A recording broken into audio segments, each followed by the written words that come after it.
micro-organizing small things, and you have to pick and choose exactly what you want to use, that becomes a little bit more difficult.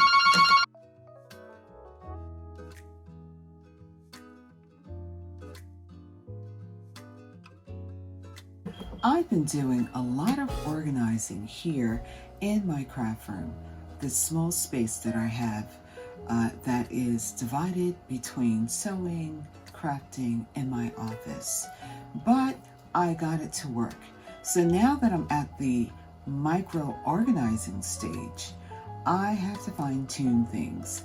And with all of the ephemera, all of the items that I have stored, all of my memorabilia that I have in boxes, I'm going to need these items now that I'm going to be crafting and scrapbooking. So I decided to create an ephemera storage holder for some of the things because it's not possible for me to hold everything. I'm very, very detail oriented, and therefore I can overthink and over-organize and over-plan. So I want to keep it more simple because what I want to do is, more than anything, is to be productive. So I decided to just dive in and do. There are items that I already have that could be used to hold ephemera. Now, it just depends on how far do I want to go. If I want to get really creative, that means I'm going to have to plan more to do that. And that could be brain overload because planning takes time and doing takes time. And like I said, I want to cut down my time to be more productive. The ephemera storage holder is just for a means. It's a means for me to get to what I need quickly. So I don't want to turn that into a project. It's not as if I am creating an ephemera storage keeper for a loved one or to give it as a gift or to sell it. I am just using it for my own personal use. I purchased this treasure box from A.C. Moore about 20 years ago.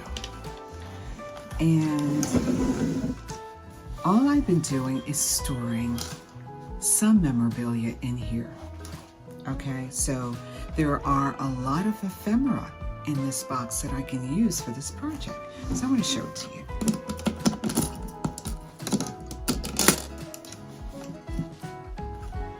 Okay, so in opening this box, I see a wristband,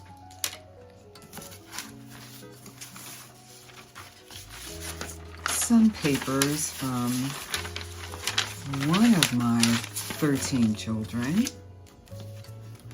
a photo of my mom,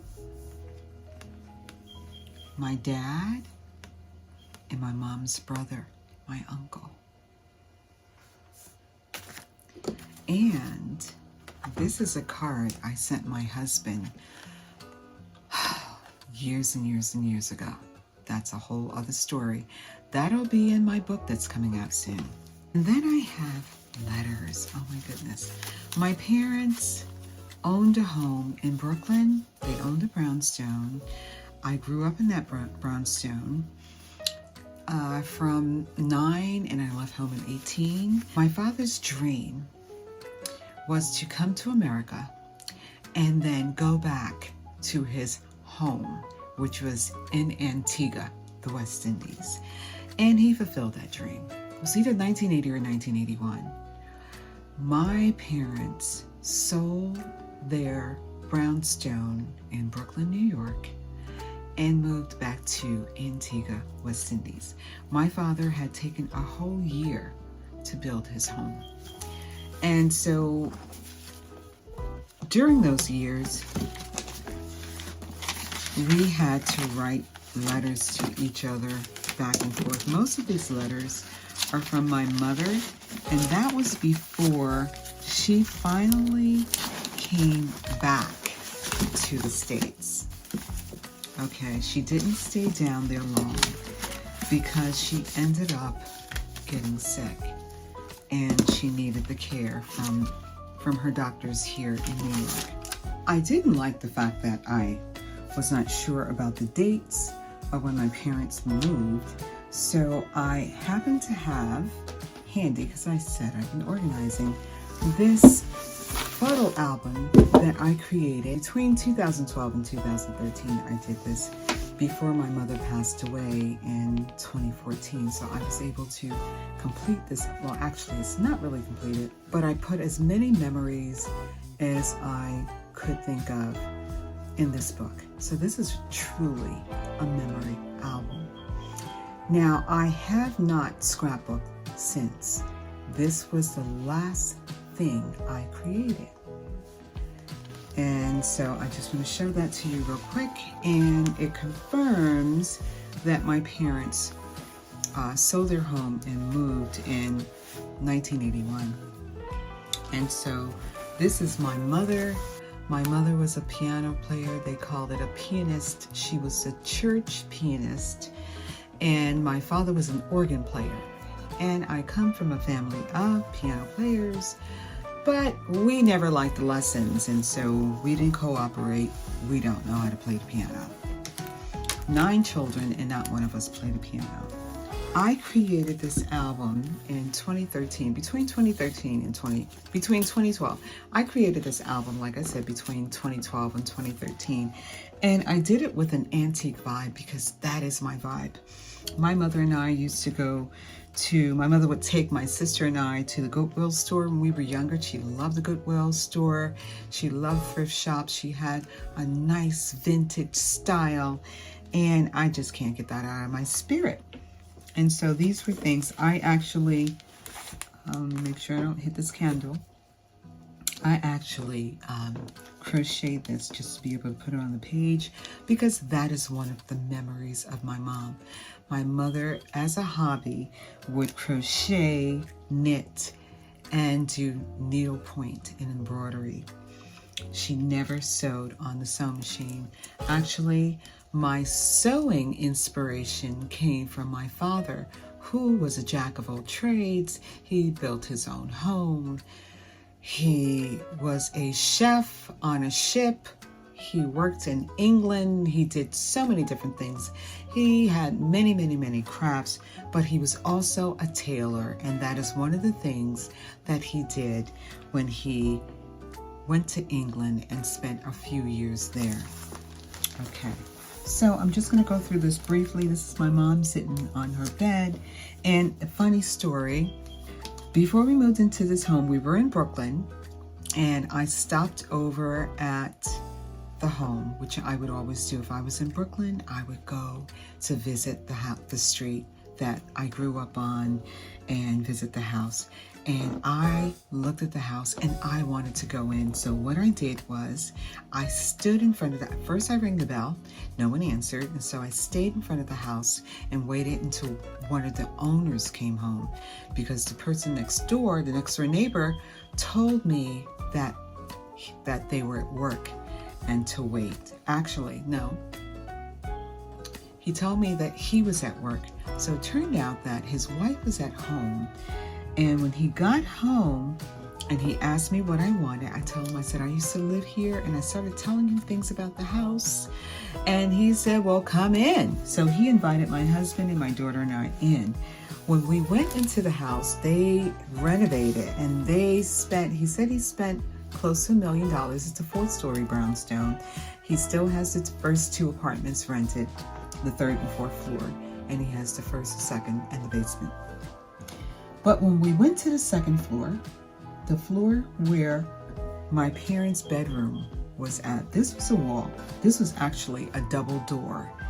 And this double door is right outside the front door to the 2nd floor, which was a nice antique door with a big piece of glass in it. Really, really heavy glass. And everything that he did to renovate this house, you couldn't even recognize the house. If it wasn't for this door that they never got rid of, I would not have known that that was the same home. But they kept the doors that slided into the wall, and I was just so shocked. But what I thought about was the fact that my mother stayed in this bed and prayed. If she wasn't on her knees praying for her children, oh my goodness, we were a mess. She prayed for us. She would be sitting in her bed just calling out Jesus because we needed saving. So that's the story about this wall. Incredible. Okay, so these are just other memories. These are songs that my mother played while she was on the piano and that she would sing. And these are just memories. And so, yeah, I have not scrapbooked in over a decade. And therefore, I wanted to get back into scrapbooking. But I just knew that it was going to take more than just organizing my crafting supplies in this space to inspire me. But like I said, it was that memorabilia box, that treasure box, that inspired me to want to take things out and to take another look at it and to use it in scrapbook pages or in some way. And so I found something that I could use to create my ephemera keeper, and it in itself is ephemera. If you remember the 80s like I do, then you may remember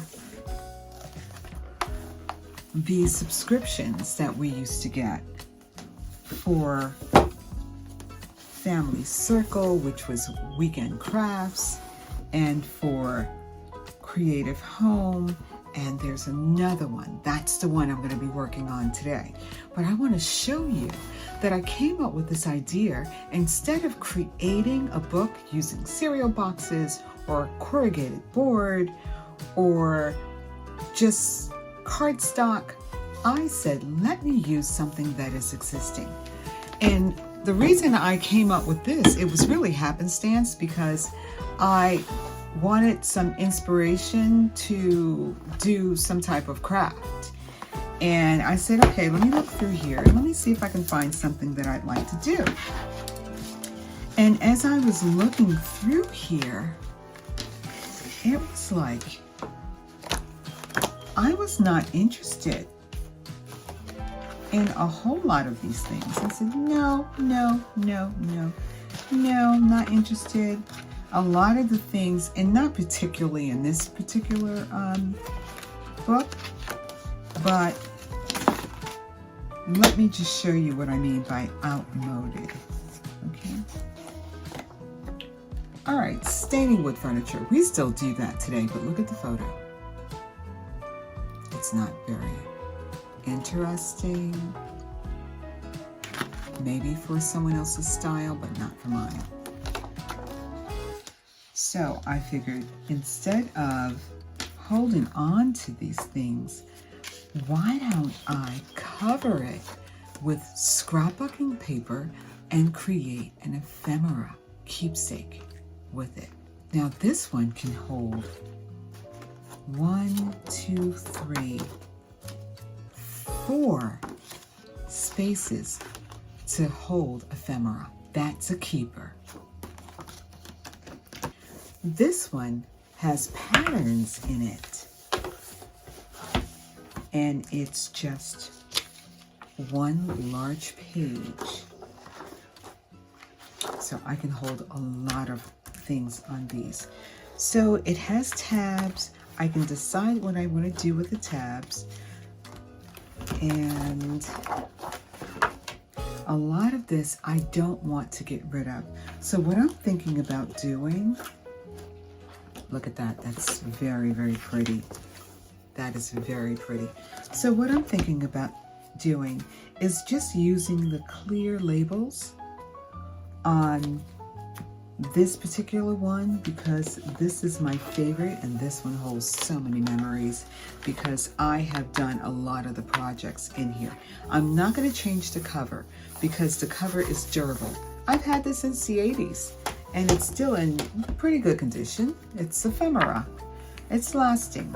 Okay, so in these envelopes, I have patterns. Look at how they have aged. And the patterns aren't the only thing that's aged. I have been aging with it. Okay, so these are, you can see that I've cut some things out.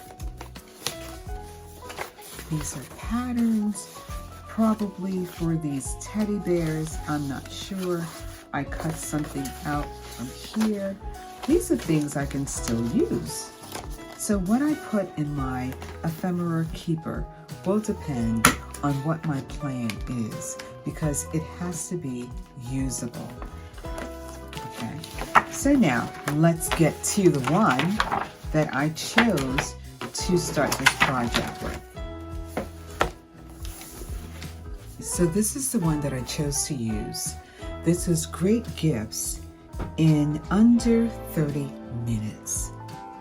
And when I looked through this to see if I could find something that would inspire me to make something new or different, now that I have my craft room set up, a lot of the items were very, very old-fashioned. And although I love vintage, it just didn't inspire me.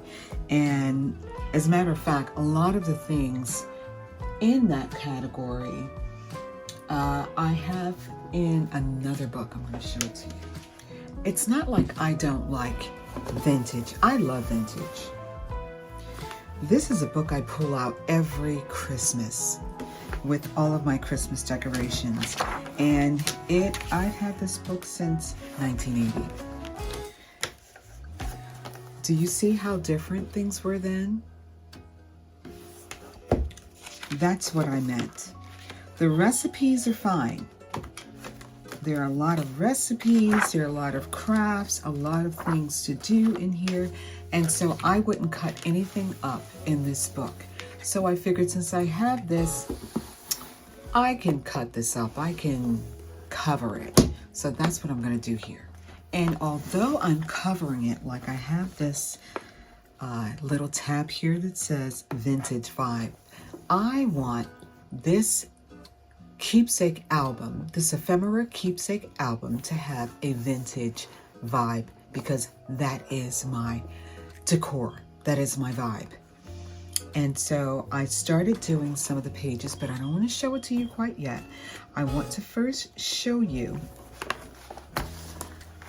what the initial pages look like in here. Okay, so there is the tab, which I call the index page. So there's the index page. And with the index page, what I'm doing is I'm cutting off this tab because I want to create my own tab. Now I'm going to try and make this straight. Yesterday, my reading glasses broke. And I was so disappointed because I was working on this last night, and my pages were not as perfect as they were when I first started this project. One of the pages in the other book I showed you, it had a full second page. This one doesn't. It has the front page, and then it has instructions for this project, and then it continues on the back. So a lot of this I do want to preserve. So the ones that I don't want to cover, I'm just going to leave as is. And I decided to go through the book and cover what I don't mind covering. Look at that, the 45 record. So what I did was I went through it, and I decided, okay, I'll hold on to that. I'll hold on to the hangers. I'll hold on to those candles. I like the vibe. And the basket, so on and so forth. But now let's go to the front so I can show you what I did. Okay, so this project has to do with not just putting together an ephemera keeper, but it's also paper crafting and paper piecing. And that's what I want to do. I want to utilize my scrapbooking paper. Now, I have scrapbooking paper that is 15 years and more old that I'm not really feeling right now. So a lot of that paper I just want to use, I want to get rid of. I don't, you know, we change over time. Our taste changes. I did not move from being a vintage girl, but there's certain paper that I purchased to be able to do certain projects with that I'm not feeling today. So I figure, why not just use it in a different way instead of using it on a scrapbook page? This would be like using it in a scrapbook because in a sense, it is a scrapbook. So what I did was I put paper on this side, and on the other side, I used full coverage. Let me show you what I mean. So this is this. I covered this portion with one piece of paper, and this flap, I opened it out like this, and I laid one sheet of paper over it. And that's what I did here. So you'll see that this side was covered, and what fell over to the other side was this. And I simply glued the two ends and made it into a pocket so that it could now hold ephemera. So let me show you that this side can now hold. So let's say I put some pieces in like that. I'm not actually going to show you how I'm going to, in today's video, I'm not going to be showing you how I'm going to hold these items in here, because that's going to be a separate video because I have some really good ideas. The reason I'm not going to show you how I'm going to fill it is because I want to inspire you to do some paper piecing. So whenever you see this flap here, it's going to hold ephemera in this direction. Then I will put a pocket of some sort over here to hold ephemera from this direction. Same thing here. These are papers that I wanted to get rid of and use. Same thing here. This is a pocket. This is also a pocket.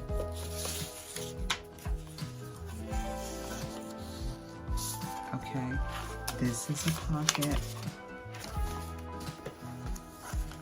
This is a pocket, and things can go in here two ways. It can go in this way, or I can put separate things here and separate things here. This is another paper piecing idea. Just mixing colors. Here, same thing here. I have a pocket here. I also have a way that it could go in depending on the size or what I'm putting in there. So that's really going to be exciting because I get to play with this, and I'm going to have to put a pocket on here. This also is a pocket. This is another pocket. This is another pocket. As you see, this can hold a lot. I did not glue this down yet because I needed to wait for this to dry, and I do plan to do something different on the edge here, but this will be a pocket that you can use this way. Same thing here. So I finally found a project that I could do that inspired me, and I'm just so excited. I'll leave that there. So excited about that. Okay, so this is another one, and this is another. Make sure that I didn't glue it closed. This is another pocket. Same thing here. Look at all of the ephemera I can hold in here. Okay, so now I'm going to show you how I covered it for those of you who are interested to know.